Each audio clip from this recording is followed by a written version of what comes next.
Assalamualaikum warahmatullahi wabarakatuh. Alhamdulillah wassalatu wassalamu ala asrofil anbiya'i wal mursalin wa ala alihi wasahbihi ajmain. Bapak dan Ibu yang dirahmati Allah, alhamdulillah puji dan rasa syukur kita aturkan kehadirat Allah Subhanahu wa taala, di mana atas rahmat dan berkah beliau pada saat ini kita masih diberikan nikmat iman, Islam, kesehatan, dan tentunya waktu. Kita diberi kemudahan waktu oleh Allah untuk ikut dalam kajian ilmu pada bulan barokah ini, bulan Ramadan. Salawat dan salam tak lupa kita ucapkan kepada junjungan kita Nabi Muhammad Sallallahu Alaihi Wasallam. Allahumma sholli ala Muhammad wa ala ali Muhammad. Kita harapkan kita memperoleh syafaat beliau di akhirat kelak. Bapak dan Ibu Majelis Ilmu yang saya hormati, pada saat ini kita akan melanjutkan materi mengenai hijrah Rasulullah Shallallahu Alaihi Wasallam, yaitu lanjutan dari materi kita yang kemarin. Alhamdulillah pada kesempatan kali ini Ustadz Daniel sudah hadir bersama kita untuk memaparkan sirah Rasulullah SAW dalam kegiatan beliau pada saat hijrah ke Madinah.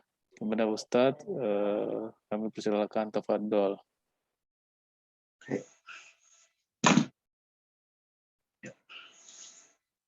Assalamualaikum warahmatullahi wabarakatuh. Alhamdulillah wassalatu wassalamu ala Rasulillah. Asyhadu an la ilaha illallah wahdahu la syarikalah wa asyhadu anna Muhammadan abduhu wa rasuluh alladzi la nabiyya ba'dah amma ba'd. Hadirin ikhwati man rahimakumullah, di dalam kesempatan yang mulai ini kita panjatkan puji dan syukur kita kehadiran Allah Azza wa Jalla atas setiap nikmat yang telah Allah anugerahkan kepada kita semua, khususnya nikmat iman dan Islam yang hingga detik hari ini masih bisa kita rasakan, masih bisa kita nikmati, dan mudah-mudahan nikmat iman dan Islam ini mampu menjadi bekalan kita di yaumil akhir nanti. Salawat dan salam semoga dilimpah curahkan kepada Nabiullah Muhammad Sallallahu Alaihi Wasallam beserta para keluarga, sahabat, dan segenap umat yang senantiasa itba kepadanya ila akhiril hayah nanti, mudah-mudahan termasuk kita di dalam.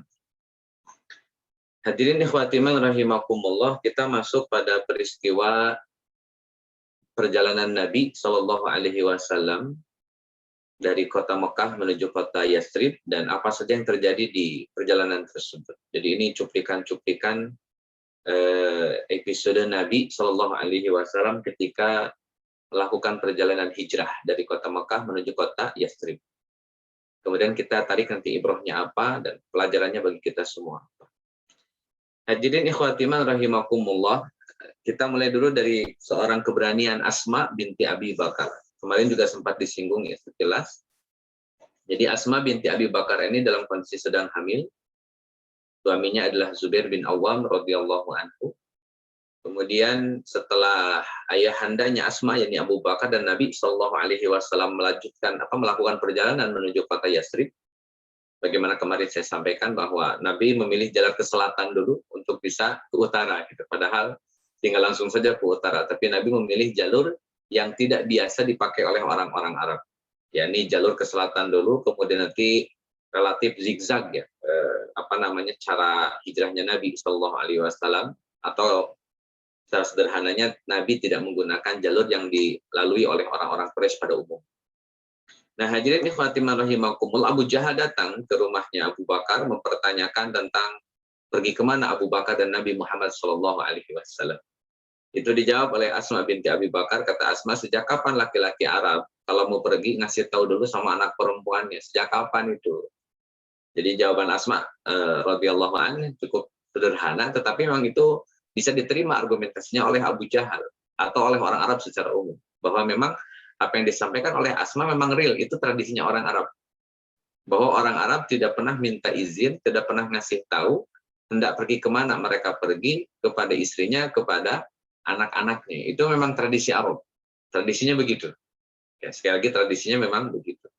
Maka ketika Asma binti Abu Bakar ditanya, jawaban Asma sederhana. Kata Asma, sejak kapan orang-orang Arab laki-lakinya itu suka ngasih tahu mau kemana mereka pergi kepada anak-anaknya, apalagi anak perempuan. Sudah ada ceritanya begitu. Dan hadirin ikhwati rahimakumullah, ya Abu Bakar paham betul bahwa memang itu tradisinya orang Arab, tapi Abu Jahal tetap memaksa untuk menginterogasi seorang Asma binti Abi Bakar supaya ngasih tahu kemana sih Abu Bakar pergi dan kemana Nabi Muhammad Shallallahu Alaihi Wasallam pergi. Setelah kegagalan orang-orang Quraisy membunuh Nabi Muhammad Shallallahu Alaihi Wasallam, maka mereka mempertanyakan kemana Muhammad pergi. Ya, seiring ditanya oleh Abu Jahal, seiring itu pula Asma binti Abi Bakar menjawab tidak tahu. Tidak tahu. Akhirnya sampailah Abu Jahal pada puncak emosinya, pada puncak kemarahannya, maka Asma binti Abu Bakar ditampar oleh Abu Jahal sampai anting-anting beliau pecah, jatuh dan pecah. Nah, hadirin ikhwati rahimakum, ini sosok seorang Asma binti Abi Bakar yang siap menanggung resiko ya, sebagai seorang muslimah dan beresiko mati berhadapan dengan Abu Jahal. Tetapi keberanian beliau dan pembelaan beliau terhadap Nabi Shallallahu Alaihi Wasallam mengalahkan rasa takutnya, mengalahkan rasa khawatirnya. Dan ini menjadi bekal sekaligus modal penting bagi seorang Asma ke depannya. Sehingga Asma itu dikenal sebagai sosok perempuan yang tangguh, jadi sosok perempuan yang yang mandiri, jadi sosok perempuan yang sangat berani.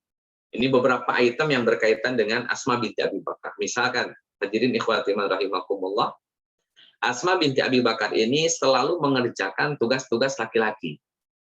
Ngasih makan kuda, itu yang ngerjain Asma binti Abi Bakar. Belum lagi masak untuk kebutuhan keluarganya, itu yang ngerjain Asma binti Abi Bakar. Sampai dalam ngurusin kebunnya, Jubair bin Awam itu pun Asma binti Abi Bakar. Makanya sebagai istri, menjadi istri yang tampil sebagai seorang yang tangguh. Sehingga seorang Asma dalam rumah tangganya jarang bermanja-manja, karena memang sosok yang tangguh, yang berani, dan tidak diperlakukan seperti hanya perempuan. Misalkan diantar kemana gitu. Asma binti Abi Bakar tidak diantar-antar oleh Jubair bin Awam. Bukan Jubair bin Awam tidak sayang, tetapi dalam pandangan Jubair bin Awam, Asma sudah tangguh, Asma sudah berani, mau jalan sendiri pun nggak ada masalah gitu bagi seorang Asma binti Abi Bakar. Ya, Asmanya nyaman dengan itu. Jubair bin Awam punya pemahaman bahwa Asma sudah cocok dan tidak mesti lagi kemudian dimanja atau dijagain gitu ya, di alam lah gitu. Jadi ya sudahlah, sudah cocok jadi orang-orang tangguh, ya sudah jadi tangguh sajalah gitu. Nah, hadirin ikhwati rahimakum, itu diantara kegigihan dan ketangguhan seorang Asma binti Abi Bakar. Jadi wajar kalau kemudian menghadapi Abu Jahal, ya tetap tenang, tetap kuat, dan tetap komit dengan Nabi Shallallahu Alaihi Wasallam. The next peristiwanya, hadirin ikhwati rahimakumullah, sampai Asma binti Abi Bakar ini dicerai oleh suaminya yang bernama Jubair bin Awam. Dicerai. Karena Jubair bin Awam menikah dengan seorang perempuan yang bernama Atikah binti Zaid. Dan pernikahan itu menjadi pernikahan yang bagi seorang Zubair bin Awam suasana baru. Kenapa suasana baru? Karena sosok Atikah binti Zaid itu 180 derajat berbeda dengan sosok Asma binti Abi Bakar. Kalau Asma binti Abi Bakar tampil sebagai perempuan yang tangguh, yang perkasa begitu, yang mandiri, maka Atikah binti Zaid menjadi perempuan yang lemah lembut, penuh perhatian dan suka diperhatikan, bermanja-manja. Sehingga kemanapun Atikah pergi, Zubair bin Awam selalu ngikutin karena khawatir digoda, khawatir kenapa-napa. Itu sosok Zubair bin Awam, perhatiannya terhadap Atikah binti Zaid. Jadi ini dua karakter yang berbeda. Dan akhirnya, hadirin ikhwati rahimakumullah, Zubair bin Awam lebih sayang dan lebih perhatian kepada Atikah binti Zaid, sampai akhirnya Asma binti Abi Bakar minta dicerai. Ini khulu ya, permintaan cerai dari pihak perempuan. Dan Zubair bin Awam mengabulkan. Akhirnya Asma pun dicerai. Bisa Bapak Ibu yang Allah muliakan bayangkan sosok Asma yang sudah memberikan kontribusi besar terhadap Zubair bin Awam, ngurusin kuda-kudanya, ngurusin tanamannya, ngurusin kebunnya, ngurusin rumah tangganya, besarin anak-anaknya. Tapi kemudian Zubair bin Awam malah nikah dengan yang lain, dan Asma tidak mendapatkan perhatian sebagaimana Zubair bin Awam memberikan perhatiannya kepada Atikah binti Zaid. Akhirnya sudahlah, mendingan bubar saja. Tapi ini perlu teman-teman pahami bahwa Asma binti Abi Bakar setelah bercerai dengan Jubair bin Awam itu tidak nikah lagi. Sama sekali tidak nikah lagi. Artinya menjanda sampai beliau meninggal dunia. Akhirnya ditanyakan oleh Abdullah bin Zubair, karena kok ini nggak biasanya. Biasanya kan kalau sudah bercerai ya sudah habis masa iddah, 3 kali suci. Kalau bercerai ya sudah tinggal nikah lagi aja kan. Dan itu yang mempersunting Asma bukan hanya 1-2, banyak yang mempersunting Asma. Tapi seiring disunting oleh orang lain, seiring itu pula Asma binti Abi Bakar menolak lamaran orang lain.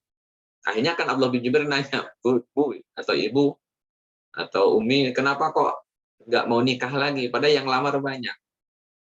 Jawaban Asma binti Abi Bakar sederhana. Kata Asma, saya tidak mau nikah lagi karena saya menginginkan kembali bersama ayahmu nanti di surga. Karena Nabi Shallallahu Alaihi Wasallam pernah bersabda bahwa perempuan akan bersama dengan suaminya yang terakhir yang dia nikahi. Dan saya mengharapkan Jubair bin Awam lah laki-laki yang terakhir yang saya nikahi. Sehingga beliau tidak akan pernah berpikir untuk menikah lagi dengan yang lain.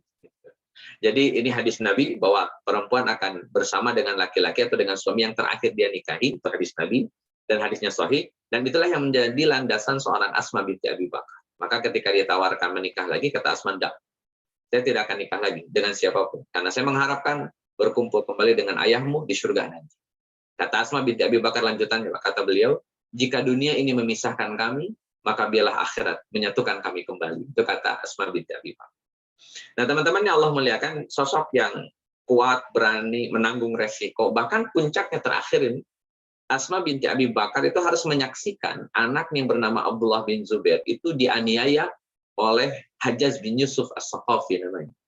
Jadi ada seorang dari Taif namanya Hajjaj bin Yusuf As-Saqafi. Orang ini memang terkenal jahat. Doyan sekali bunuh tabi'in, doyan sekali ngangguin sahabat Nabi.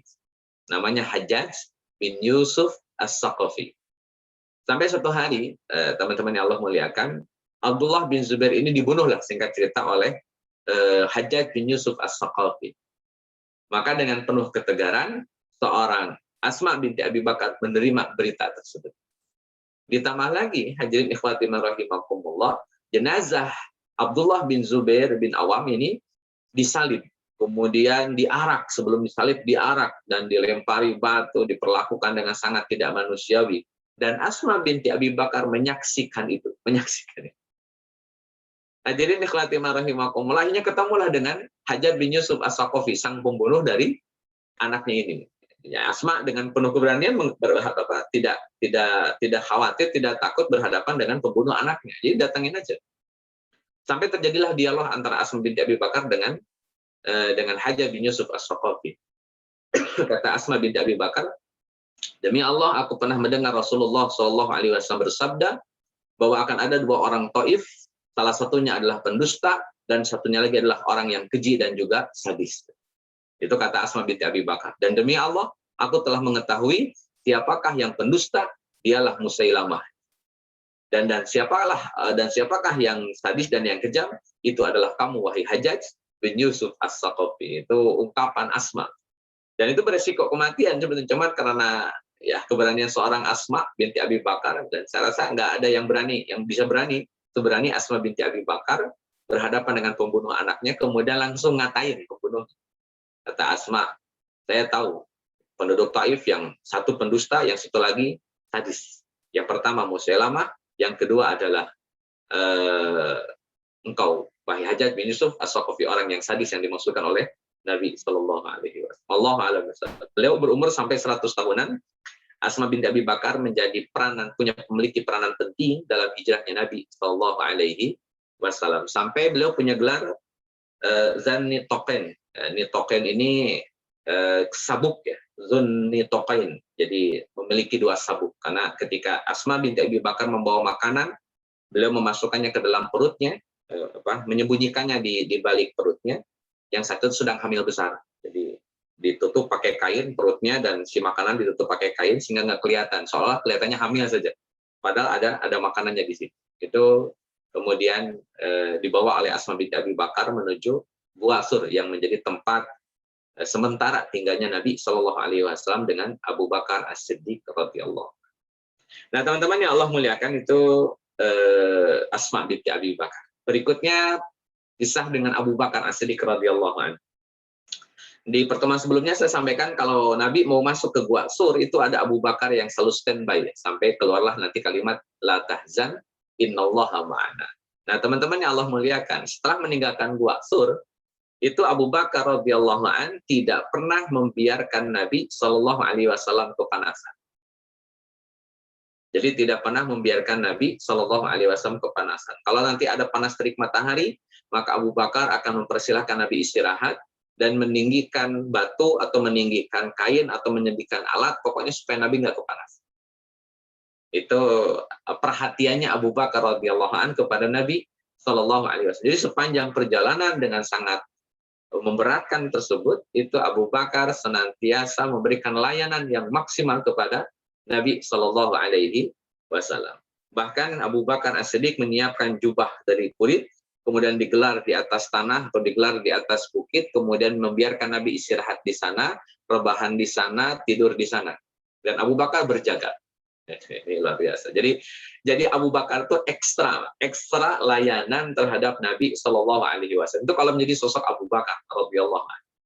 Maka wajar kalau kemudian Abu Bakar menjadi orang yang paling dicintai oleh Nabi Shallallahu alaihi wasallam dari kalangan laki-laki. Jadi wajar betul, karena memang perjuangannya Masya Allah. Jadi ketika Nabi lagi capek, kelihatan capeknya, Abu Bakar gelar jubah yang terbuat dari kulit, kemudian mempersilahkan Nabi istirahat, dan menutupinya dengan batu atau dengan kain atau dengan alat apapun, sehingga panas matahari tidak mengenai tubuh Nabi Shallallahu alaihi wasallam. Ya, sekedar merefresh tubuh Nabi supaya Nabi kembali fit, kembali bisa melakukan perjalanan. Dan selama Nabi istirahat, Abu Bakar berjaga. Ini Masya Allah. Jadi kalau dua-duanya istirahat kan khawatir. Abu Bakar punya banyak kekhawatiran, kalau dua-duanya istirahat, Abu Bakar dengan Nabi istirahat, khawatir nanti akan, ya katakanlah akan ada orang yang menjadi musuh Nabi, kemudian melakukan hal-hal yang tidak diinginkan kepada Nabi. Maka Abu Bakar dengan penuh kekhawatiran, beliau berjaga. Nabi istirahat, Abu Bakar berjaga. Nabi sudah fit, Abu Bakar kembali jalan. Kan? Ini perjuangan yang luar biasa seorang Abu Bakar radhiyallahu anhu. Nah, jadi ikhwatiman rahimakumullah, di lain kesempatan Nabi kalau haus atau kalau lapar, itu Abu Bakar radhiyallahu anhu menyiapkan minuman susu kambing yang beliau peras sendiri untuk Nabi Shallallahu alaihi wasallam.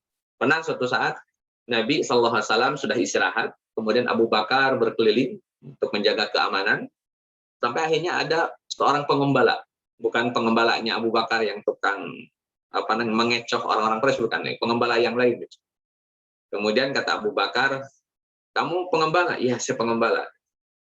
Punya siapa kambing ini? Punya Fulan bin Fulan. Kalau dalam satu riwayat disebutkan namanya orang Mekah. Pokoknya ada orang Mekah disebutin namanya, Fulan bin Fulan. Kata Abu Bakar radhiyallahu anhu, apakah di antara kambing kamu ini ada yang punya susu? Oh, ada. Silakan peras dan sampai habis perasnya. Pokoknya diperas sampai habis supaya bisa jadi minuman buat Nabi Shallallahu alaihi wasallam. Tentunya dibayar oleh Abu Bakar As-Siddiq radhiyallahu anhu. Nah, teman-teman yang Allah muliakan, ketika sudah dapat susu kambing, kemudian Abu Bakar menyiramkan air ke dalam susu tersebut supaya dingin, karena kan hangat ya kalau keluar susu dari kambing ini, awal-awal hangat, maka diseduh pakai air dingin, air itu untuk supaya dingin lah susu tersebut. Nah, hadirin ikhwatina rahimakumullah, sampai akhirnya si susu ini diserahkan kepada Nabi. Cuma nabinya masih istirahat. Nabinya masih istirahat. Jadi karena nabinya masih istirahat, maka Abu Bakar radhiyallahu an tidak membangunkan Nabi sallallahu alaihi wasallam. Jadi ini Masya Allah ya, adab-adabnya seorang sahabat kepada Nabi. Nabinya lagi istirahat, kemudian setelah lagi istirahat, susu sudah dihidangkan siap untuk bisa diminum oleh Nabi, tapi Nabi sedang istirahat. Itu Abu Bakar tidak berani membangunkan Nabi sallallahu alaihi wasallam. Tidak berani. Kenapa? Karena itu akan mengganggu istirahatnya Nabi. Sedangkan stamina sangat dibutuhkan oleh Nabi untuk melakukan perjalanan hijrah. Maka ya ditungguilah oleh Abu Bakar radhiyallahu anhu. Dan selama Abu Bakar menunggu Nabi bangun, kembali supaya kumpul stamina Nabi bangun, itu Abu Bakar radhiyallahu anhu tidak mau minum susu yang sudah disiapkan tersebut. Jadi memang susu ini hanya untuk Nabi sallallahu alaihi wasallam. Nih, Masya Allah, pelayanan ekstra seorang Abu Bakar radhiyallahu anhu. Sampai akhirnya Nabi Shallallahu alaihi wasallam bangun, kemudian oleh Abu Bakar baru dihidangkan minuman susu tadi, kemudian kata Abu Bakar, ya Rasulullah silakan minum. Baru Nabi minum. Jadi ini suasana ada penuh penghormatan, penuh ketawaduan Abu Bakar, penuh layanan seorang Abu Bakar, pembelaan seorang Abu Bakar, luar biasa, luar biasa. Jadi sekali lagi wajar kalau kemudian Nabi Shallallahu Alaihi Wasallam mencintai betul seorang Abu Bakar radhiyallahu. Teman-teman yang Allah muliakan, ketika masih lakukan perjalanan, Abu Bakar radhiyallahu anhu itu kadang-kadang berdiri di depan Nabi, berdiri sambil ceringak-ceringuk.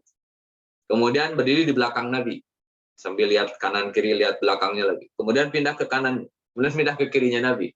Muter begitu, sampai Nabi SAW nanya, wahai Abu Bakar, kenapa antum kok kadang di depan, kadang di belakang, kadang di kanan, kadang di kiri, keliling-keliling, ini kenapa? Kata Nabi SAW. Ya Rasulullah, ketika aku berdiri di depan antum, untuk memastikan bahwa di depan antum nggak ada apa-apa, nggak ada masalah, nggak ada orang-orang yang jahat, gitu. Aku teringat, jangan-jangan ketika aku di depan antum, nanti di belakang antum ada musuh Quraisy. Maka aku kembali ke belakang. Aku pindah ke belakang. Ketika aku berada di belakang, kepikiran lagi, jangan-jangan sebelah kanan ada musuh Nabi. Jangan-jangan sebelah kiri ada musuh Nabi. Hanya Abu Bakar keliling terus dari depan, belakang, kanan, kiri, depan, belakang, kanan, kiri. Itu radius beberapa meter dari Nabi Shallallahu Alaihi Wasallam untuk memastikan safety aman apa yang menjadi perjalanan Nabi Shallallahu Alaihi Wasallam. Masya Allah ini lebih-lebih daripada pas pampres ya.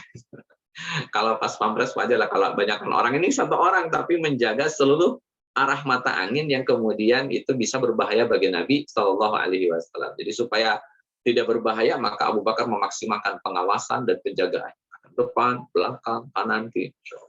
Dan itu dilakukan oleh Abu Bakar sepanjang perjalanan. Sepanjang perjalanan beliau itu dilakukan oleh Abu Bakar. Sampai akhirnya Nabi Shallallahu Alaihi Wasallam sudahlah Abu Bakar, sudah. Tapi ya tetap Abu Bakar memberikan pelayanan tersebut. Itu kesan yang mendalam seorang Nabi Shallallahu Alaihi Wasallam dari Abu Bakar radhiyallahu anhu. Jadi ini kesan mendalam yang didapatkan oleh Nabi dari Abu Bakar radhiyallahu anhu. Ini menjadi penambah bulir-bulir cinta seorang Nabi kepada Abu Bakar radhiyallahu anhu. Maka ketika Abdullah bin Amr bin As bertanya kepada Nabi, wahai Rasulullah, siapakah wanita yang paling engkau cintai? Maka jawaban Nabi, Aisyah radhiyallahu anha. Aisyah. Kemudian oleh Abdullah bin Amr bin As ditanya lagi, terus dari pihak laki-laki siapa?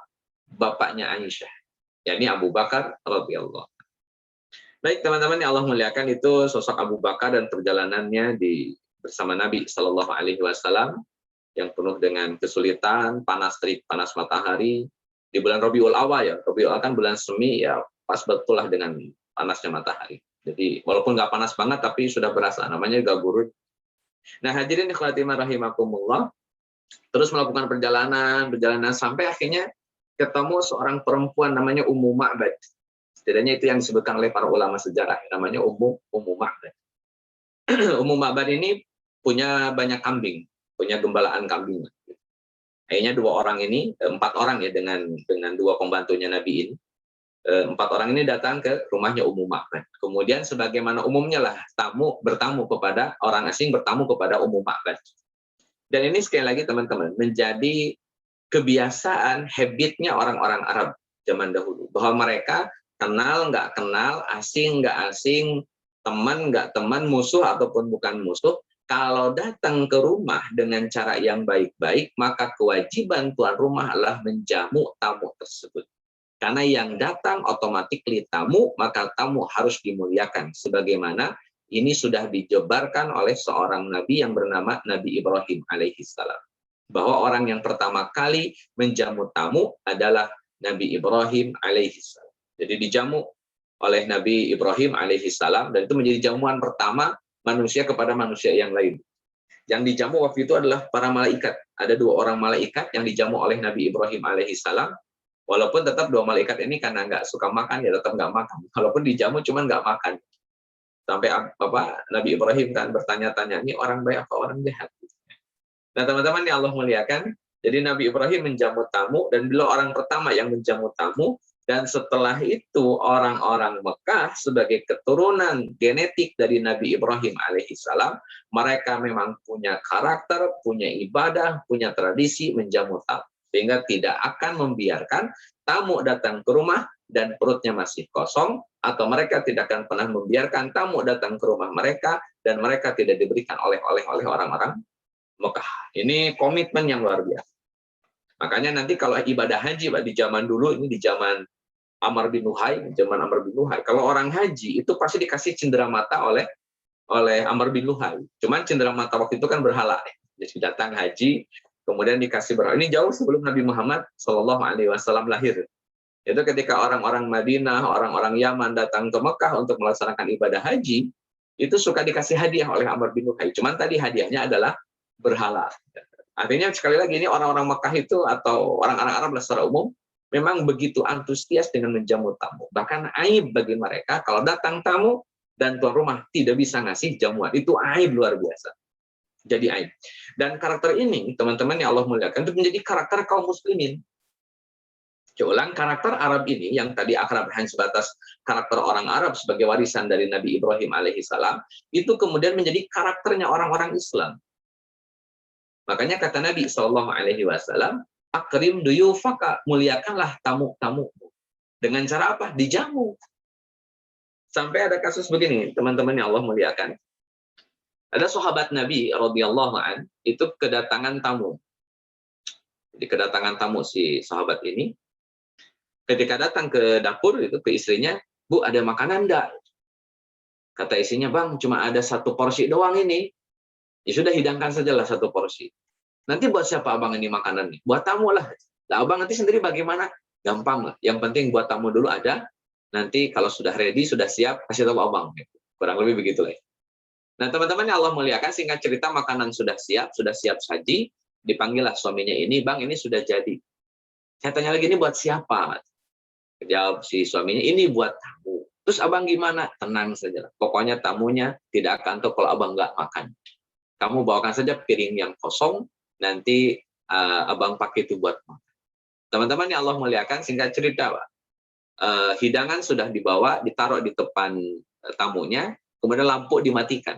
Kata tamunya, "Kenapa dimatikan?" Ada alasan, pokoknya harus dimatikan. Kemudian sahabat ini ngambil piring kosong, kemudian dia pura-pura makan. Pura-pura membunyikan piringnya, sebagai pertanda dia sedang makan. Padahal dia nggak makan apa-apa karena hanya punya 1 porsi. Itu seorang muslim betul-betul memastikan memuliakan tamu itu real, the real Muslim activity. Jadi itu aktivitas muslim. Makanya sekali lagi saya tegaskan bahwa orang-orang Arab secara umum belum datangnya Islam pun itu sudah sangat bergembira dengan yang namanya menjamu tamu. Mereka happy kalau sudah bisa menjamu tamu. Itu kemuliaan yang bisa mereka lakukan. Dan kemuliaan tersebut, tradisi tersebut dilanjutkan di zaman kenabian Muhammad Shallallahu Alaihi Wasallam. Nah, teman-teman yang Allah muliakan, Ummu Ma'bad ini ya sebagaimana orang Arab lainnya pun menjamu tamu. Dia siapkan daging kambingnya, dia hidangkan kepada Nabi dan juga kepada 3 orang temannya, ada Abu Bakar, ada 2 orang lagi. Itu semuanya dikasih makan oleh Ummu Ma'bad. Kemudian setelah selesai makan, Nabi SAW bertanya, "Ada kambing sini nggak yang punya susu?" "Ada Rasulullah, tapi udah nggak ada susunya. Coba bawa ke sini." Kemudian Nabi usap-usap susu kambingnya dan seketika susu kambing itu mengeluarkan susu. Dan sampai Nabi pergi nanti melanjutkan perjalanan, kambing ini masih mengeluarkan susu. Dan itu sampai bikin kaget suaminya Ummu Ma'bad yang bernama Abu Ma'bad. Nah, teman-teman yang Allah muliakan, Nabi dijamu dengan makanan mewah, kambing, kemudian Nabi dijamu dengan minuman susu kambing. Setelah selesai dijamu, kemudian Nabi SAW pamit. Kalau ini bertamu, bukan belanja, ini bertamu, bukan beli, ini bertamu. Jadi prinsip, sekali lagi, dasarnya orang-orang Arab, itu mereka sangat antusias dengan yang namanya dijamu. Makanan bagi mereka sangat biasa. Asal bagi. Senang betul mereka mengeluarkan dana untuk berbagi dengan siapapun. Hatta dalam konteks menjamu tamu. Nah, teman-teman yang Allah muliakan, bahkan kalau kita bisa umroh ya di bulan Ramadan, mudah-mudahan di antara kita ada yang bisa umroh Ramadan. Entah kapan ya, pasti mudah-mudahan ke depannya bisa umroh Ramadan. Itu Nabi Shallallahu Alaihi Wasallam sudah memberikan wasiat bahwa umroh Ramadan kan senilai dengan ibadah haji. Makanya antusiasme kaum muslimin dalam umroh Ramadan cukup besar. Dan yang paling menonjol aktivitas orang-orang Madinah ataupun orang-orang Mekah adalah mereka begitu antusias berbagi makanan iftar, berbagi makanan buka puasa dengan jamaah, siapapun jamaah. Siapapun orangnya, pokoknya kalau ada orang masuk masjid, itu kayak mereka kayak sudah punya kapling-kapling. Dipanggil, sini, sini, sini, sini, sini. Itu sampai rebutan orang. Sampai rebutan orang, misalkan ada orang yang sudah dibawa ke sini, tapi ditarik keluar gitu, misalkan ditarik ke tempat yang lain, itu sampai rebutan. Itu betapa antusiasnya mereka dengan aktivitas menjamu, memberikan makanan kepada orang lain, menjamu. Dan ini menjadi karakter Muslim, dan Muslim activity. Nah, teman-teman yang Allah muliakan, setelah Nabi SAW pamit dengan Abu Bakar dan rombongan sudah pamit, kemudian Ummu Ba'bad kedatangan suaminya yang bernama Abu Ma'bad. Kata Ummu Ba'bad, "Bang, tadi ada orang datang ke sini, terus saya jamu makanan. Ada satu orang di antara mereka yang wajahnya itu bening, wajahnya bersih, terlihat cahaya di matanya, dan pemuda ini luar biasa penuh akhlak, santun, baik, begitulah. Kurang lebih itu pujian Ummu Ba'bad terhadap Nabi Shallallahu Alaihi Wasallam. Diceritakan juga tentang susu kambing yang tadinya tidak lagi punya susu, kemudian setelah disentuh oleh orang itu, kambing ini kemudian punya susu. Ini kambingnya, Bang. Nah, teman-teman yang Allah muliakan, kata Abu Muhammad, demi Allah, sepertinya kamu sudah bertemu dengan orang yang dikejar-kejar atau yang diperbincangkan oleh orang-orang Quraisy. Roma-romanya kamu ketemu sama orang yang sedang diperbincangkan, sedang digibah, sedang diomong-omongin oleh orang-orang Quraisy.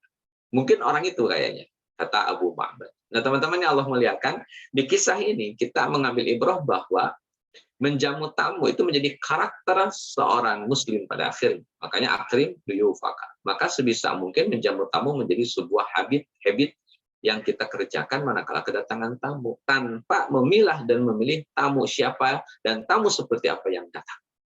Karena justru kalau pilih-pilih tamu nanti bermasalah. Kita kena pasal dari Nabi Shallallahu Alaihi Wasallam. Maka menjamu tamu tidak memandang siapa dia, tidak memandang apa yang dia lakukan, pokoknya dari mana latar belakangnya, pokoknya dia datang dan bertamu ya dengan niat baik ya akan dijamu. Teman-teman yang Allah muliakan, itu dengan Ummu Ma'bad dan keluarga Abu Ma'bad lah, gitu. Ada istiwa di sana. Yang kedua, ini pengepungan, teman-teman. Jadi Nabi Shallallahu Alaihi Wasallam itu dikejar oleh orang-orang Quraisy, diantaranya oleh Buraidah. Buraidah ini punya pasukan sekitar 70 orangan, kurang lebih. Jadi ini kafilah perang, satu satuan perang, satu regu untuk perang.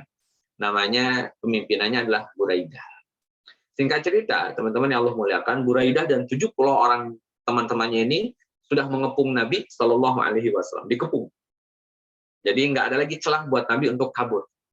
Abu Bakar dikepung, 2 orang lagi temannya Nabi juga dikepung, 4 orang ini dikepung, termasuk kambing-kambingnya yang dibawa untuk mengecok orang-orang Quraisy. Ternyata ya strategi sudah semaksimal mungkin, tetap kalau sudah bicara dengan izin Allah ya diizinkan dikejar, ya dikejar juga. Dan ini bagian dari cara Allah Azza wa Jalla mengedukasi, mentarbiyah Nabi Muhammad Sallallahu Alaihi Wasallam. Nah, singkat cerita, teman-teman, ketika sudah dikepung, tidak lagi mungkin bisa kabur lah, katakan begitu, atau melakukan perlawanan, ya 70 lawan 4 orang. Dan saat itu memang belum diizinkan perang. Kalau toh diizinkan perang pun ya 4 lawan 70 kan cukup jomplang ya secara jumlah. Tapi ya Nabi Shallallahu Alaihi Wasallam tetap cool, ini tetap tenang, tetap cool. Sampai kata Abu Bakar radhiyallahu anhu, demi Allah, aku tidak melihat Nabi gelisah saat itu, padahal suasana untuk gelisah sangat mungkin. Artinya sangat wajar kalau Nabi saat itu gelisah. Tapi Nabi tidak. Nabi enjoy, Nabi cool, Nabi tenang. Sampai akhirnya Nabi Shallallahu Alaihi Wasallam bertanya kepada Buraidah, kata Nabi, man anta? Ente siapa? Kata Nabi Shallallahu Alaihi Wasallam. Maka Buraidah menjawab, anak Buraidah. Anak Buraidah. Nah, ini perlu saya tegaskan dulu, teman-teman. Makna Buraidah itu sesuatu yang dingin tapi kecil. Sesuatu yang dingin tapi kecil. Itu Buraidah. Dan namanya jadi apa? Dan kalimat Buraidah dijadikan nama ya. Namanya si Buraidah ini juga. Buraidah ini. Jadi secara nama, secara diksi artinya dingin tapi kecil, sesuatu yang kecil tapi dingin. Maka dijawab oleh Nabi Shallallahu Alaihi Wasallam, baridun amruna wasolah. Kata Nabi Shallallahu Alaihi Wasallam, baroda amruna wasolah. Telah dingin urusan kami dan telah selesai, telah damai. Jadi kalimat dingin ini oleh Nabi dijadikan sebagai diksi untuk menggambarkan suasana Nabi Shallallahu Alaihi Wasallam.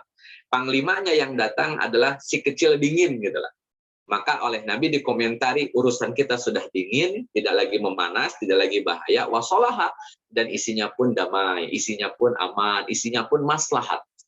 Jadi menggambarkan suasana yang Nabi alami dengan diksi, dengan nama, atau dengan istilah, atau dengan sesuatu yang diucapkan oleh Buraidah, dengan diksi yang diucapkan oleh Buraidah. Kata Buraidah, ana Buraidah. Kata Nabi, baroda amruna wasolaha. Urusan kita sudah mendingin dan kita sudah sampai pada tingkat kemaslahatan. Dan ini perlu kecerdasan karena seorang nabi memastikan bahwa diksi ini pasnya dengan ini, diksi ini pasnya dengan ini. Singkat cerita, teman-teman yang Allah muliakan, kemudian Nabi bertanya lagi. Faqalan Nabi, mimman anta? Ente dari mana? Maka kata Nabi, min aslama.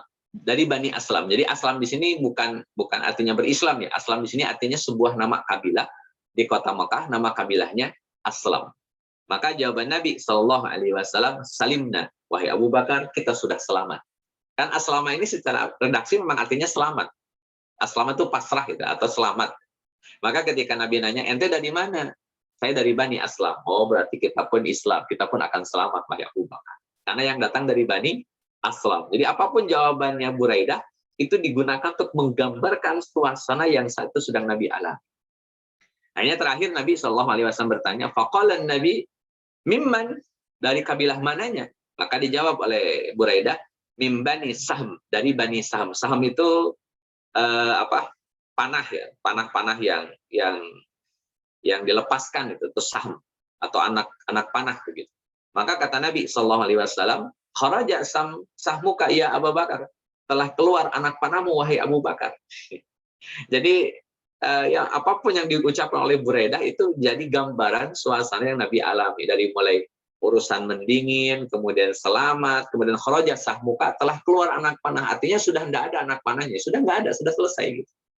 Yang namanya pasukan kan pasti punya anak panah. Kalau anak panahnya sudah nggak ada, berarti sudah selesai. Ada lagi peperangan, anak panahnya udah nggak ada. Kharaja sahmuka, telah lepas anak panahmu wahai Abu Bakar. Selesai sudah. Nah teman-teman yang Allah muliakan, jawaban Nabi tadi, komentar-komentar Nabi tadi Shallallahu Alaihi Wasallam yang disampaikan di hadapan Buraidah dan 70 orang pasukannya, itu merubah cara berpikir Buraidah. Ini Masya Allah, itu hebat betul Nabi. Jadi walaupun hanya dengan kata-kata tersebut, itu Buraidah seperti kena brainstorming, kena cuci otak. Gitu. Tentunya Nabi tidak cuci otak. Hanya dengan kata-kata itu saja, itu mampu mempengaruhi cara berpikir Buraidah. Sampai Buraidah itu, kemudian akhirnya kata Buraidah, ya Muhammad, kalau demikian saksikanlah saya masuk Islam. Asyhadu an la ilaha illallah wa asyhadu anna Muhammadar Rasul. Itu sampai akhirnya yang 70 orang ini termasuk Buraidah di dalamnya, itu semuanya masuk Islam, dakhala jannah. Semuanya dakhala jannah. Masuk Islam dan dakhala jannah ya. Dakhala jannah karena masuk Islam gitu. Nah, teman-teman Allah melihatkan ini betapa kepiawaian Nabi Shallallahu Alaihi Wasallam di dalam mengagitasi orang-orang. Ini kemampuan komunikasi masanya Nabi. Dan seorang pemimpin harus punya kemampuan komunikasi massa. Bagaimana pemimpin bisa menggerakkan massa, bisa merubah massa, bisa mengkondisikan massa jika dia tidak punya kompetensi di dalamnya. Tidak punya kemampuan di dalamnya.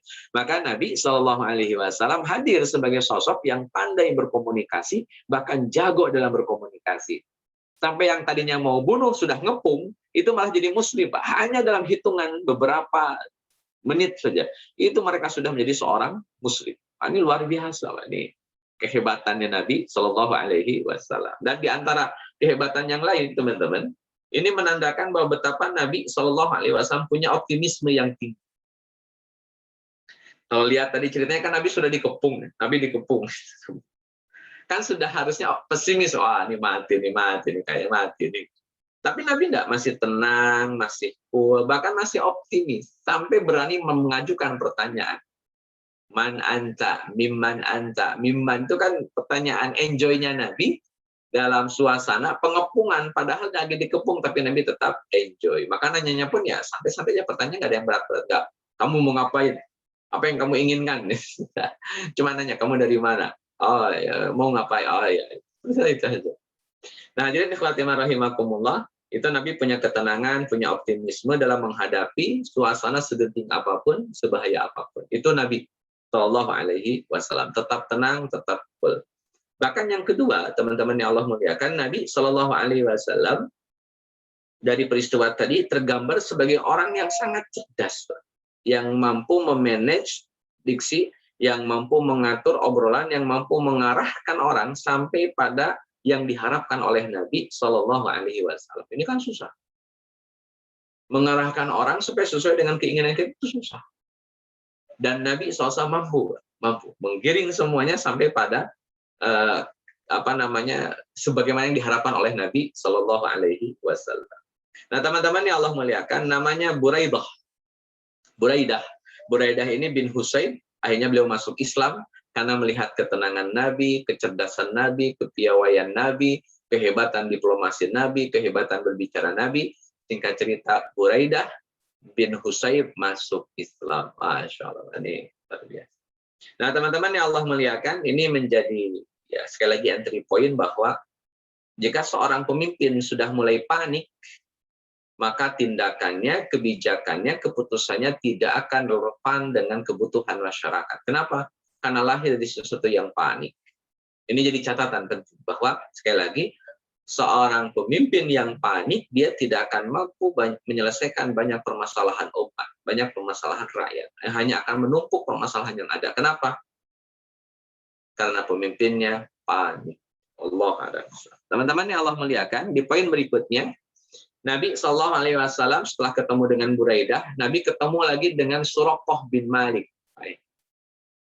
Ini Suraqah bin Malik ini juga sama seperti Buraidah bin Husayb ya.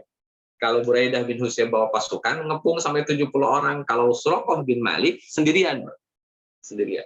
Dan dia memacu kudanya dengan kencang.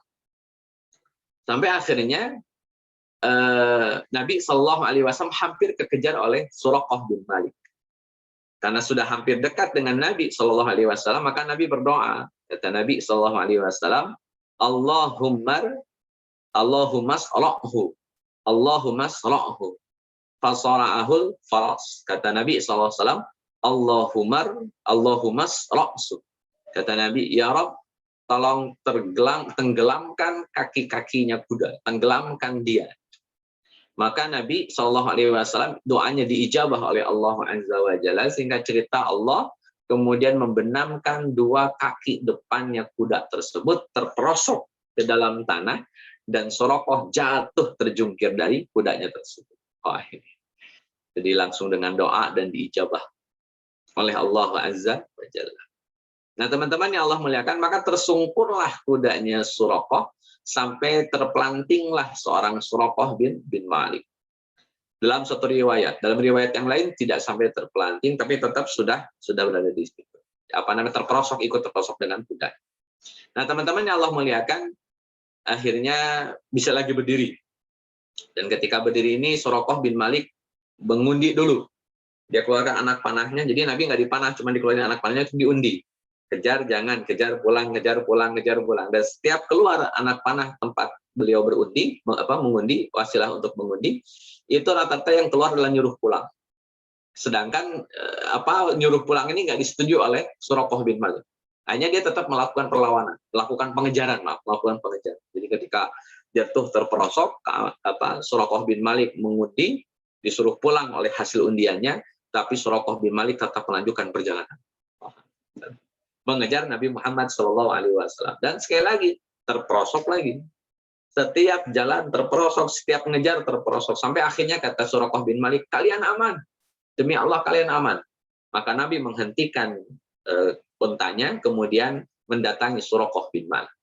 Kata Suraqah bin Malik, wahai Muhammad, ini harta saya serahkan kepada kamu. Apa saja yang kamu mau, silakan ambil. Kata Suraqah bin Malik. Kata Nabi SAW, enggak. Saya nggak mau punya barang-barang beginilah, nggak mau. Kata Nabi Shallallahu Alaihi Wasallam. Hanya ditolak apa yang diberikan oleh Suraqah bin Malik. Cuman kata Nabi Shallallahu Alaihi Wasallam, kalau kamu mau, suatu saat kamu akan mendapatkan pakaian kebesaran Persia. Kalau kamu mau, kata Nabi kepada Suraqah bin Malik. Kalau kamu mau, kamu akan mendapatkan pakaian mewah, jubahnya mewah yang dimiliki oleh orang-orang Persia. Kata Suraqah bin Malik, orang-orang Persia ya Rasulullah? Iya, orang-orang Persia. Padahal waktu itu teman-teman, Persia ini adalah negara adidaya.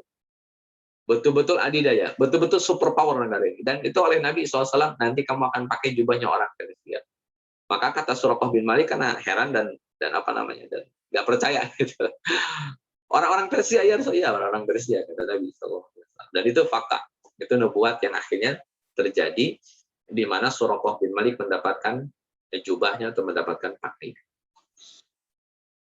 Baik teman-teman yang Allah muliakan, kemudian Nabi SAW tidak mengizinkan Suraqah bin Malik untuk menceritakan tentang Nabi. Pokoknya kalau nanti ada orang yang mendatangi mengejar Nabi, ya berikanlah alasan apa saja. Pokoknya jangan sampai mereka mendatangi Nabi SAW atau jangan sampai mereka memperlakukan Nabi SAW. Jangan sampai orang-orang Mekah itu mengejar Nabi SAW. Maka Suraqah bin Malik harus membuat banyak alasan atau cara supaya orang-orang Mekah tidak lagi mengejar Nabi SAW. Jangan sampai orang-orang Mekah mengejar Nabi SAW. Nah teman-teman yang Allah muliakan, itu kondisi Suraqah bin Malik akhirnya ya, karena sudah deal-dealan dengan Nabi, Suraqah bin Malik dibebaskan oleh Nabi, tidak lagi terperosok, dan Suraqah bin Malik kembali ke kota Mekah untuk menghalangi orang-orang Mekah mengejar Nabi Muhammad SAW. Nah teman-teman yang Allah muliakan, baru nanti setelah Nabi sampai di kota Yasrib, di kota Madinah, maka Suraqah bin Malik menceritakan kisahnya selama ketemu dengan Nabi SAW, selama beberapa kali terperosok, begini begitu diceritakan setelah Nabi sampai di kota Yasrib. Ini di antara timing yang tepat untuk menceritakan sesuatu. Hanya jangan sampai cerita kita ketika kita sampaikan itu timingnya tidak tepat, karena butuh ketepatan waktu, ketepatan timing di dalam menyampaikan cerita atau dalam menyampaikan sebuah berita. Karena kalau disampaikan berita dalam keadaan yang tidak pas, dalam keadaan yang tidak tepat, malah jadi blunder. Tidak lagi memberikan maslahat, malah bisa jadi memberikan mudarat. Maka perlu sekali memahami kapan harus disampaikan dan kapan tidak boleh disampaikan. Makanya Suraqah bin Malik mengajarkan kepada kita bahwa cerita tentang Nabi SAW dan beliau dan Suraqah bin Malik itu harus menunggu waktu yang tidak sembarang orang bisa mendengarkan cerita tersebut dulu begitu ya. Kalau sekarang yang kita sudah semuanya mendapatkan cerita yang sama. Allah a'lam bishawab. Nah teman-teman yang Allah muliakan, ketika Nabi SAW melaksanakan hijrah, itu ada beberapa ayat yang mengiringi Nabi SAW. Maksudnya ayat ini turun ketika Nabi dalam perjalanan hijrah. Yang pertama di surah Al-Qasas ayat 85, kata Allah Azza wa Jalla, Innalladzi farada 'alaikal Qur'an laradduka ila ma'ad. Kata Allah Azza wa Jalla, dan sungguh telah kami wajibkan atas kamu wahai Muhammad melaksanakan syariat hukum yang ada di dalam Al-Qur'an.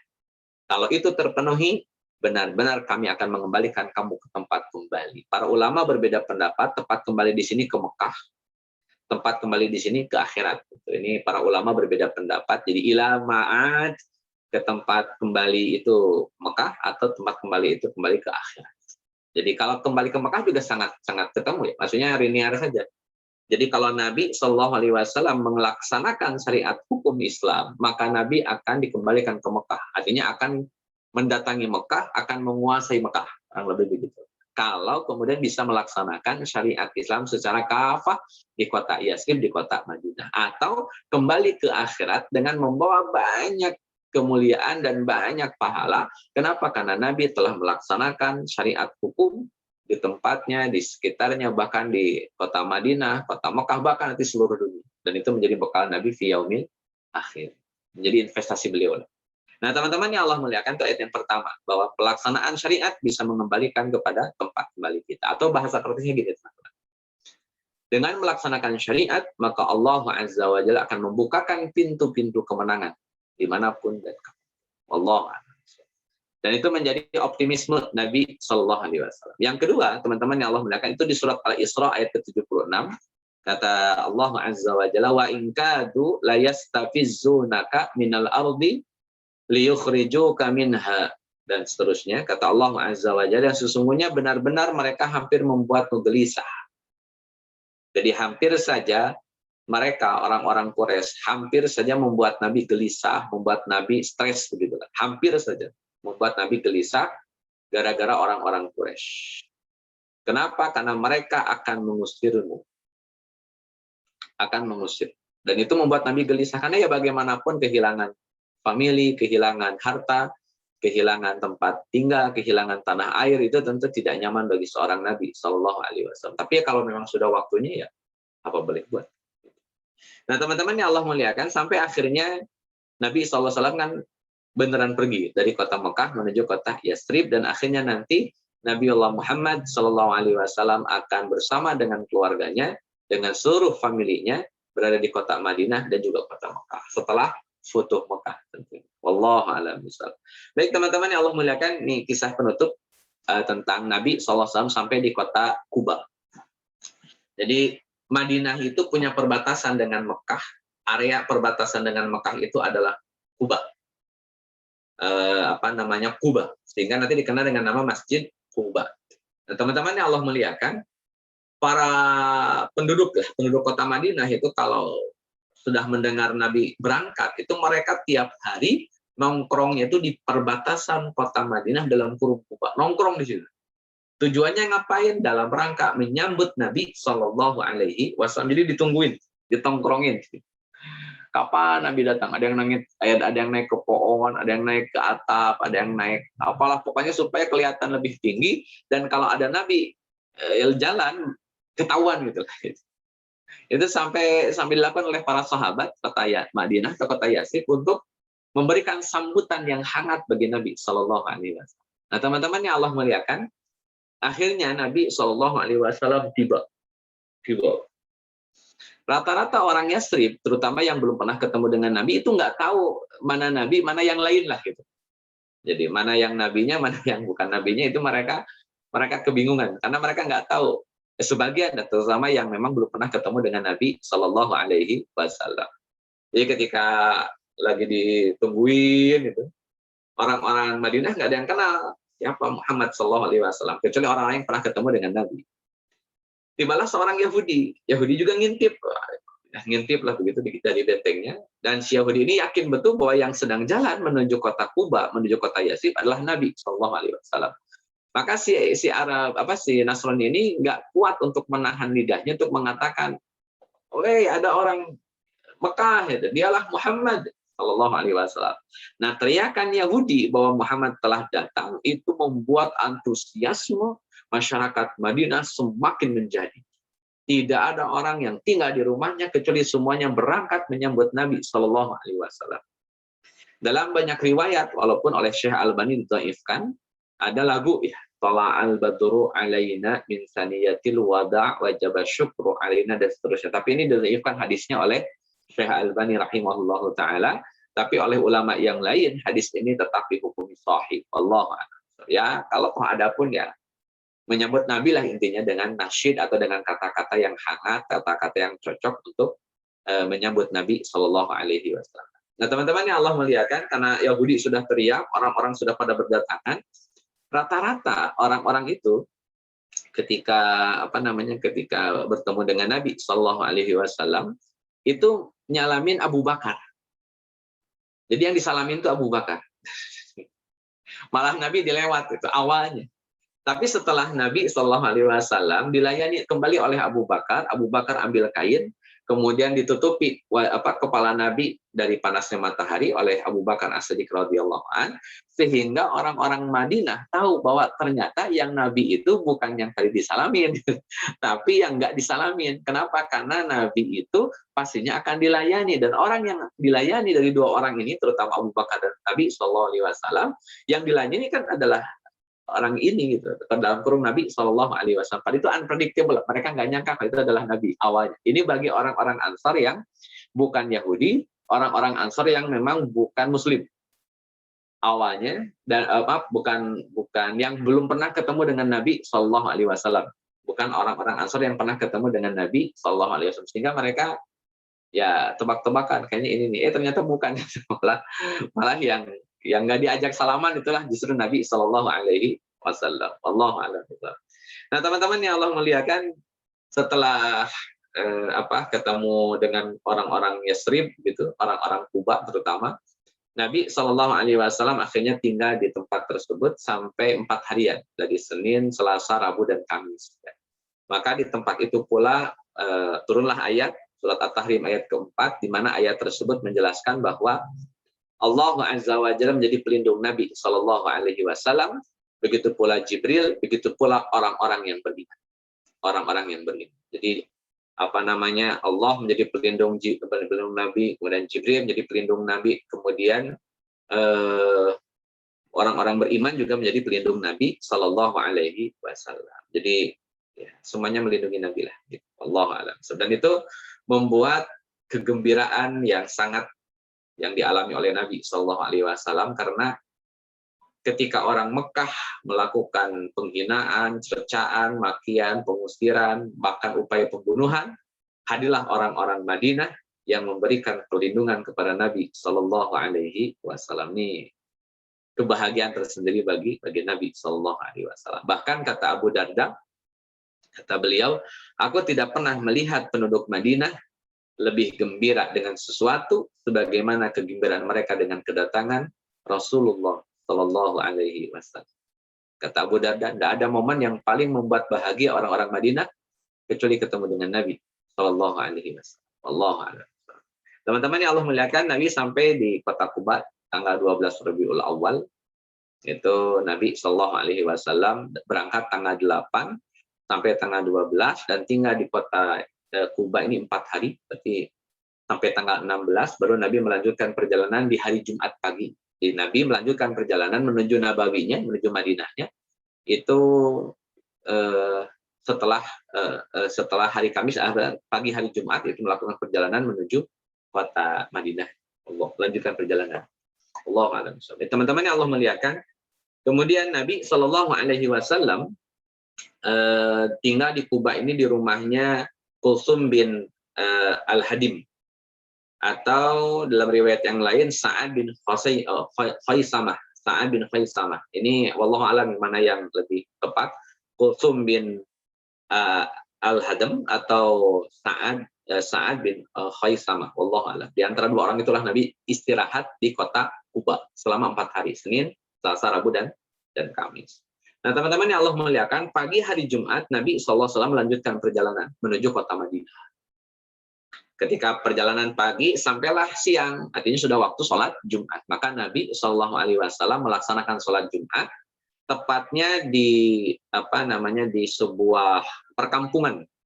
Nabi SAW melaksanakan sholat Jumat di sebuah perkampungan. Di perkampungan itulah Nabi bersama para sahabat melaksanakan sholat Jumat. Itu perkampungan Bani Salim bin Auf. Sekitar 100 orang yang sholat Jumat di tempat tersebut. Jadi sholat Jumatnya bukan di masjid, tapi di lapangan perkampungannya orang-orang Salim bin Auf. Allah. Nah, teman-teman yang Allah muliakan, setelah sampai di kota Madinahnya, Nabi ya sebagaimana orang-orang Arab tadi biasa, mereka menawarkan diri, menawarkan rumah, menawarkan jamuan makan. Ayo Rasulullah, mampir ke rumah anak, ada ini. Ya Rasulullah, mampir aja ke rumah anak, ada ini. Kata Nabi, saya tidak akan berhenti sebelum unta saya berhenti. Maka Nabi terus berada di atas untanya dan untanya terus berjalan. Orang-orang tidak berhenti menawarkan layanannya kepada Nabi Shallallahu Alaihi Wasallam. Tapi Nabi ya tetap jalan karena untanya nggak pernah berhenti. Sampai akhirnya unta itu menderu, unta itu depak, menderu di satu titik lah begitu. Dan titik itulah yang kita kenal sekarang sebagai Masjid Nabawi. Jadi titik di mana unta itu menderu ketika baru sampai di kota Madinah. Di kota Yasinnya baru sampai. Kalau tadi kan dari kota Quba dulu, makanya dimaulah Masjid Quba. Jalan setelah 4 hari menginap di Quba, kemudian jalan di hari Jumat, baru sampai di kota Madinah. Jadi dari Quba ke kota Madinah itu kalau naik onta perjalanan sekitar seharian, ya pagi sampai siangan kurang lebih. Itu baru kemudian sampai di kota Yasin. Maka Nabi akhirnya setelah unta itu menderu, Nabi membangun masjid di situ. Bukan rumah beliau, tapi membangun masjid. Untuk sementara Nabi Shallallahu Alaihi Wasallam tinggal di rumah Abu Ayyub Al-Ansori. Dan ini cerdasnya Abu Ayyub. Semua orang minta supaya istirahat di rumahnya mereka masing-masing. Tapi karena tidak kunjung Nabi ini mau, karena untanya belum juga berhenti. Nah, setelah unta ini berhenti dan Nabi turun, Orang-orang masih mengajukan tawarannya, ayo Rasul ke rumah saya, ayo Rasul ke rumah saya. Abu Ayyub Al-Ansori mengambil pelana untanya Nabi, kemudian langsung dibawa ke rumah. Langsung dibawa ke rumah. Dan kata Nabi Shallallahu Alaihi Wasallam, jawabannya sederhana, kata Nabi, saya akan tinggal di mana pelana unta saya ada di situ. Karena tidaklah penunggang meninggalkan pelana untanya. Akhirnya Nabi nginap di rumah Abu Ayyub Al-Ansari, seorang sahabat Nabi yang meninggal di Turki ya, ketika membebaskan Konstantinopel tapi gagal, akhirnya dikubur di negara Turki. Hari ini juga ada Masjid Ayyubiyah. Allah alam. Nah, teman-teman yang Allah muliakan, baru setelah itu, setelah Nabi tinggal di kota Madinah, beberapa hari kemudian istri Nabi bernama Saudah nyusul. Kemudian Fatimah dengan Ali bin Abi Thalib nyusul. Kemudian Ummu Kulsum, putrinya Nabi juga nyusul. Kemudian Usamah bin Zaid itu anaknya Zaid bin Harisah, ikut nyusul juga. Kemudian Ummu Aiman itu ibunya Usamah bin Zaid, ikut nyusul juga. Kemudian Zainab binti Rasulillah, istri dari Abil As, kalau ini tidak ngikut, baru ngikutnya nanti setelah perang Badar. yakni Zainab yang punya anak namanya Umamah, yang Umamah ini sering digendong oleh Nabi Shallallahu Alaihi Wasallam ketika sholat wajib berjamaah di Masjid Nabawi. Nanti ke depannya itu. Teman-teman yang Allah muliakan, kemudian rombongan keluarganya Abu Bakar sampai juga. Rombongan keluarga Abu Bakar sampai. Walaupun kondisi Abu Bakar setelah sampai di kota Madinah itu keserang sakit. Ini mungkin saya rasa sih dampak dari perjalanan panjang yang dilakukan oleh Nabi dengan Abu Bakar, di mana Abu Bakar betul-betul extraordinary melayani Nabi Shallallahu Alaihi Wasallam, dari mulai menjaga dari terik panas matahari, ngasih minum susunya, ngasih tempat istirahatnya dan seterusnya. Itu dilakukan oleh Abu Bakar As-Siddiq radhiyallahu anhu. Dan sesampainya di kota Madinah sakit, ngedrop, ini kecapean, mungkin kecapean. Sampai akhirnya nanti dijenguk oleh Aisyah radhiyallahu anha dan didoakan oleh Aisyah radhiyallahu anha. Teman-teman yang Allah muliakan, setelah kota Madinah ini, kota Yathrib ini didatangi oleh Nabi dan dijadikan Masjid Nabawi di kota Yathrib ini, kemudian dikenallah oleh orang-orang Yathrib sebagai Madinatur Rasul. Jadi bukan Madinah saja, dikenalnya Madinatur Rasul. Madinah itu artinya kota, Rasul itu punya Rasul. Jadi kota punya Rasul. Maka disebut dengan Madinatur Rasul. Itu sebetulnya nama aslinya itu bukan Madinah tok, jadi bukan kota Mekah, kota Madinah. Madinah itu secara bahasa artinya kota. Saya ulang, Madinah itu secara bahasa artinya kota. Jadi kalau kota Madinah jadi kota-kota. Makanya dilanjutkan harusnya Madinatur Rasul, kotanya Nabi Shallallahu Alaihi Wasallam, Madinatur Rasul. Dan itulah nama yang diberikan oleh Nabi juga oleh para sahabat terkait dengan kota Yathrib. Mereka memberikan namanya Madinatur Rasul. Teman-teman yang Allah muliakan, sekarang lebih dikenal juga dengan Madinah Al-Munawwarah, kota yang bercahaya. Kota yang bercahaya, Madinah Al-Munawwarah. Nah, teman-teman yang Allah muliakan, sesampainya Nabi di kota Madinah, Madinatur Rasul, kemudian Nabi Shallallahu Alaihi Wasallam mendirikan Masjid Nabawi, maka sejak saat itu dimulailah aktivitas dakwah Nabi Shallallahu Alaihi Wasallam secara masif di kota Yathrib, termasuk persiapan ibadah-ibadah mahdoh yang lainnya, entah itu ada puasa Ramadan, ada zakatnya, ada haji dan sebagainya, termasuk kewajiban melaksanakan perang. Dan itu akan dihadapi oleh Nabi setelah Nabi tinggal di kota Yathrib. Wallahu a'lam. Saya rasa itu dulu barangkali. Kembali ke Barisi.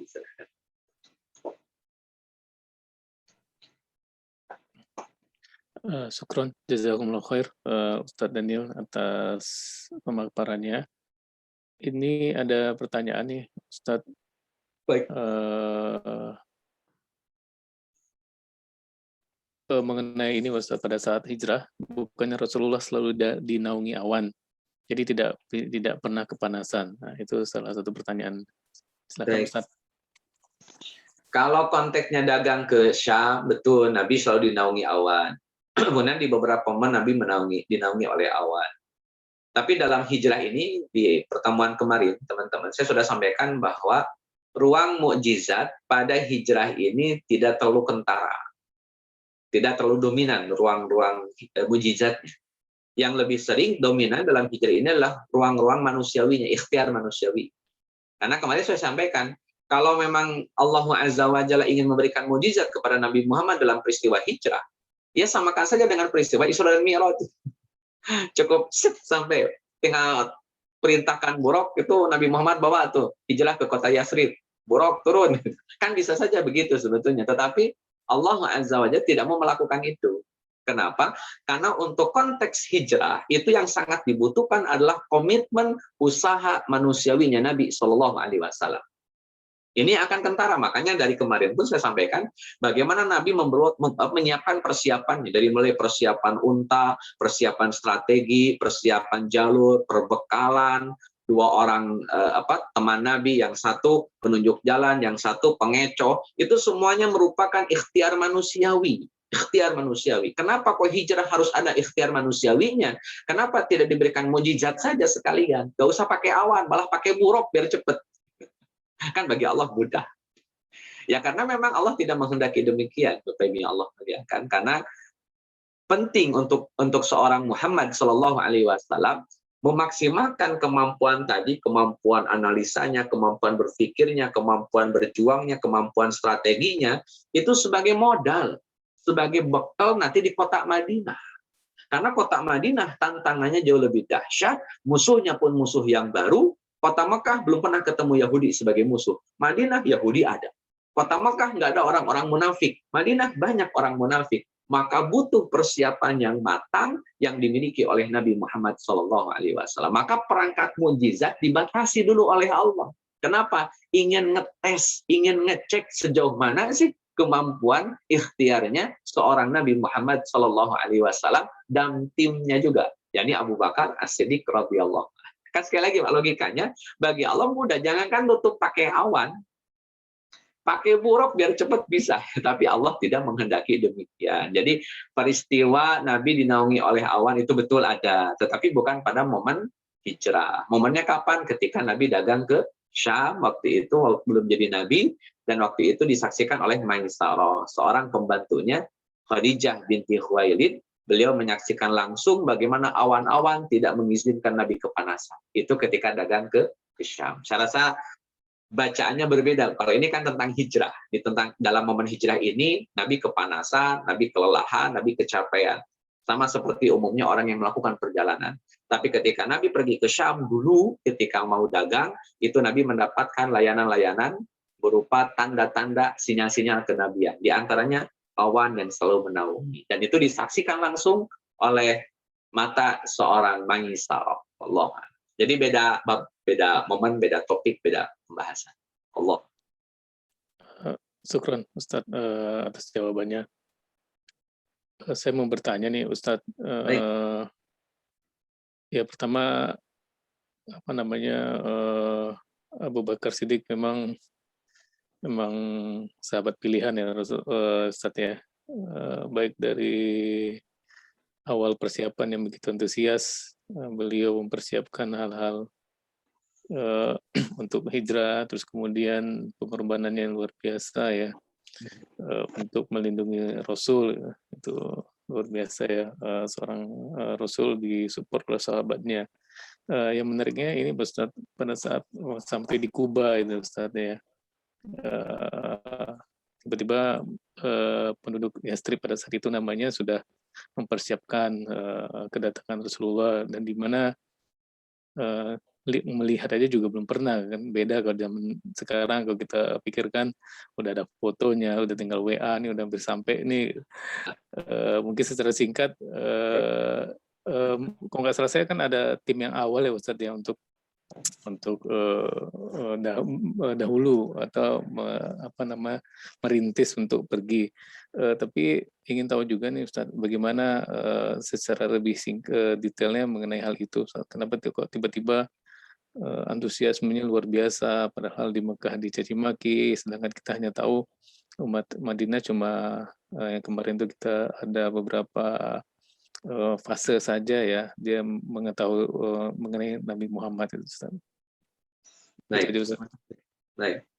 Baik, teman-teman yang Allah muliakan, antusiasmenya orang-orang Yasrib itu kan bermula dari Bai'ah Aqobah 1 ya. Jadi Bai'ah Aqobah 1 ini di momen paling epik ya, momen paling tepat seorang Nabi Shallallahu Alaihi Wasallam menyampaikan dakwah. Setelah dakwah ya, kemarin kan sampai disinggung, ke Taif diusir, segala macam lah, babak belur lah Nabi Shallallahu Alaihi Wasallam, sampai akhirnya ketika musim haji waktu itu, musim haji di 1 tahunan sebelum hijrah atau beberapa bulan sebelum hijrah gitu, Nabi kedatangan orang-orang Madinah atau orang-orang Yathrib untuk melaksanakan ibadah haji. Ada 6 orang, diantaranya ada Jabir bin Abdullah, ada As'ad bin Juroroh, terutama As'ad bin Juroroh. Ketika Nabi ketemu dengan mereka, 6 orang ini, kata Nabi SAW, kalian orang-orang yang punya persekutuan dengan Yahudi? Kata As'ad bin Juroroh, iya, kami punya persekutuan dengan orang-orang Yahudi. Maka Nabi menceritakan tentang dirinya. Nabi ceritakan tentang dirinya. Sampai akhirnya orang-orang Madinah ini, orang-orang Yathrib ini, yang 6 orang ini berpandang-pandangan, saling lihat-lihatan. Kata salah satu di antara mereka, oh ini ternyata, ini yang dimaksudkan oleh orang-orang Yahudi. Jadi saya ulang dulu, Pak. Orang-orang Madinah ketika haji ketemu dengan Nabi, Nabi langsung nanya, kalian orang-orang yang mengadakan persekutuan dengan Yahudi? Iya, kami mengadakan persekutuan dengan Yahudi. Maksudnya mengadakan kerjasama dengan orang-orang Yahudi. Maka Nabi menceritakan tentang kenabiannya. Nabi menceritakan tanda-tanda kenabiannya. Nabi menceritakan tentang peristiwa ini, peristiwa itu yang berkaitan dengan Nabi Shallallahu Alaihi Wasallam. Itu orang-orang Madinah, orang-orang Yathrib langsung berpandang-pandangan itu. Oh ini ternyata yang diceritakan selama ini oleh orang-orang Yahudi. Jadi orang-orang Yathrib itu sudah lebih dahulu mendengar cerita tentang Nabi akhir zaman, walaupun mereka tidak tahu siapa Nabi akhir zaman, mereka tidak tahu persis namanya, orangnya seperti apa, bagaimana rupanya, bagaimana fisiknya, mereka belum tahu. Tapi cerita tentang Nabi akhir zaman mereka sudah dapatkan. Dari mana ceritanya? Dari orang-orang Yahudi. Karena orang-orang Yahudi punya kitab Taurat, punya kitab Injil, di mana dalam kitab tersebut dijelaskan tentang ciri-ciri Nabi Muhammad SAW secara fisikly. Bahkan dalam bahasa Al-Quran, ya'rifunahu kama ya'rifuna abna'akum. Bahwasanya orang-orang Yahudi itu mengenal baik yang namanya pribadi dan fisiknya Nabi Muhammad SAW, seperti hanya orang-orang Yahudi atau orang-orang Nasrani mengenali anak-anak mereka sendiri. Jadi nggak mungkin salah. Jadi orang-orang Yathrib, kelebihan Yathrib dibanding Mekah adalah kalau orang Mekah informasi belum sampai kepada mereka, Nabi langsung dakwah. Penolakan sangat drastis, tajam dari orang-orang Mekah. Kalau orang-orang Yathrib, informasi sudah nyampe duluan. Informasinya sudah ada. Bekalnya sudah ada, frame-nya sudah ada dari orang-orang Yahudi. Pas Nabi menyampaikan saya seperti ini, cocok dengan cerita orang Yahudi. Maka yang 6 orang ini langsung masuk Islam saat itu juga. Langsung mubasyaratan masuk Islam. Kenapa? Berarti omongan Yahudi yang mereka orang-orang Ansor atau orang-orang Madinah ini menganggap sebagai orang yang berilmu, orang yang punya keilmuan tinggi, dan mereka sikoh lah ya kepada Yahudi karena mereka orang yang berilmu dan punya kitab. Jadi ketika orang Yahudi cerita tentang Nabi dan sampailah mereka ketemu dengan Nabi Muhammadnya, langsung chemistry muncul. Oh ini betul. Itu diantara kelebihan orang-orang Yathrib. Jadi mereka sudah punya informasinya dulu tentang Nabi, baru ketemu Nabinya. Kalau orang-orang Mekah minim informasi. Ya karena distorsi puluhan tahun, minim informasi, akhirnya ketika Nabi datang dan membawa dakwah Islamiyah, dakwahnya Nabi Ibrahim alaihissalam, penolakannya tajam. Ini bedanya Mekah dan Madinah. Kalau Madinah itu tahu dulu, datang Nabi konfirmasi, selesai. Orang Mekah tidak tahu, datang Nabi berontak, melakukan perlawanan. Ini bedanya dua tempat, kota Madinah atau Yathrib dengan kota Mekah. Nah, teman-teman yang Allah muliakan, setelah Bai'ah Aqobah 1 selesai, berhasil, maka yang 6 orang ini pulang kampung. Kemudian mereka ngajak, belum Bai'ah Aqobah, maaf. Mereka berangkat dulu, pulang ke kota Yathrib. Mereka mengajak teman-teman yang lain, sampai terkumpullah 12 orang. 12 orang ini 5 yang sebelumnya dan 7 yang baru. Totalnya jadi 12. Yang 12 orang ini datang kepada Nabi SAW, kemudian menyatakan bai'at. Nah, barulah dikenal dengan Bai'ah Aqobah 1. Jadi dari 6 orang, nambah lagi 7. Cuman yang 6 orang ini 1 absen, yang 7 tambah 5 berangkat ke kota Makkah bertemu dengan Nabi SAW. Jadi 13-an lah ya. Totalnya di 13. 6 tambah 7 di 13 orang yang masuk Islam dari kota Yathrib atau kota Madinah. Setelah 13 orang, walaupun yang datang cuma 12 orang, itu Nabi sudah berbaiat, mereka sudah berbaiat kepada Nabi, maka Nabi bilang kepada mereka, kalian pulang lagi ke Madinah dan ajarkan Islam di kota Madinah. Ajarkan Islam di kota Madinah. Kemudian Nabi panggil namanya Mus'ab bin Umair. Wahai Mus'ab, antum ikut kepada mereka, kemudian antum dakwahi ke tempat mereka, antum dakwahi orang-orang di sana, pastikan orang-orang di kota Yathrib menerima Islam sebagaimana mestinya. Maka Mus'ab bersama 12 orang berangkat menuju kota Yathrib. Oleh Nabi ditinggal saja, Pak. Nabi begitu percaya kepada Mus'ab bin Umair. Kenapa? Mus'ab bin Umair orang yang pantas untuk dipercayai, orang yang pantas untuk diamanahi, dan apapun yang diperintahkan oleh Nabi kepada Mus'ab, sami'na wa ata'na, itu pasti. Maka pergilah Mus'ab dengan 12 orang asli Yathrib. Mus'abnya orang Mekah, yang 12 orang asli orang Yathrib. Dari suku Auf dan juga suku Hajraj. Setelah Mus'ab sampai, ini kan kisahnya kemarin sudah dibahas. Akhirnya Mus'ab berdakwah, Bani Ashal, kabilahnya Sa'ad bin Mu'ad, masuk Islam. Banyak orang yang masuk Islam, termasuk Abdullah bin Salam, tokoh Yahudi masuk Islam. Akhirnya, Bapak Ibu Allah muliakan, setelah Mus'ab dakwah di kota Yathrib selama 1 tahun, sudah dakwah selama 1 tahun, maka jumlah yang menjadi Muslim itu di atas 70 orang. Di atas 70 orang. Dalam satu riwayat 75 totalnya, 73 laki-laki dan 2 orang perempuan. Terutama ini yang mengikuti Bai'ah Aqobah 2. Maka yang 75 orang ini pada musim haji tahun berikutnya, itu 1 tahun pokoknya setelah Nabi utus Mus'ab bin Umair, tahun kemudian mereka melaksanakan ibadah haji.